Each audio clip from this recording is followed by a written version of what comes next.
બનાસકાંઠામાં ડીસાના જાંબડિયામાં સમાજના બંધારણનું ઉલ્લંઘન થયું। એક ઠાકોર પરિવારે સમાજના બંધારણનું ઉલ્લંઘન કર્યું છે। કલાકાર ગબ્બર અને અર્જુન ઠાકોરે કર્યો બંધારણનો અનાદર।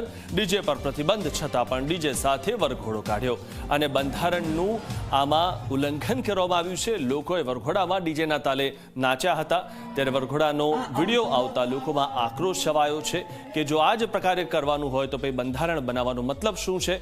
સમાજનું બંધારણ તોડતા લોકોએ રોષ ઠાલવ્યો છે। સોશિયલ મીડિયા પર લોકોએ આક્રોશ ઠાલવ્યો છે। મહત્વનું છે કે 2 દિવસ પહેલા જ રાજ્ય સરકારમાં મંત્રી એવા સ્વરૂપજી ઠાકોરના ઘરે પણ લગ્ન પ્રસંગ હતો।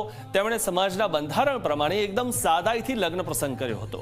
કોઈ પણ ખોટા ખર્ચા કે દેખાડા વગર પરિવારમાં 2 દીકરીના લગ્ન કરાવ્યા। તેમણે સમાજના બંધારણનું પૂર્ણપણે પાલન કરીને એક સંદેશો આપ્યો હતો। બીજી તરફ કલાકાર ગબ્બર અને અર્જુન ઠાકોર બંધારણનો અનાદર કરતા લોકો તેમના પર ફિટકાર વરસાવી રહ્યા છે।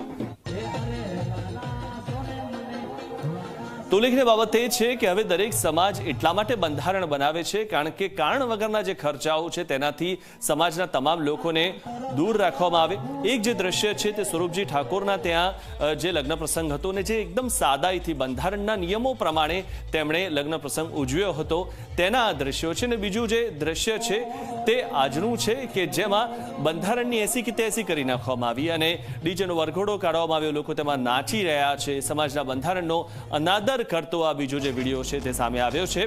ત્યારે સૌથી મહત્વની વાત એ છે કે સ્વરૂપજી ઠાકોરે જે રીતે ઉદાહરણ આપ્યું સમાજને કે સાદાઈથી લગ્ન થઈ શકે છે, પરંતુ લોકો હજુ સમજવા તૈયાર નથી।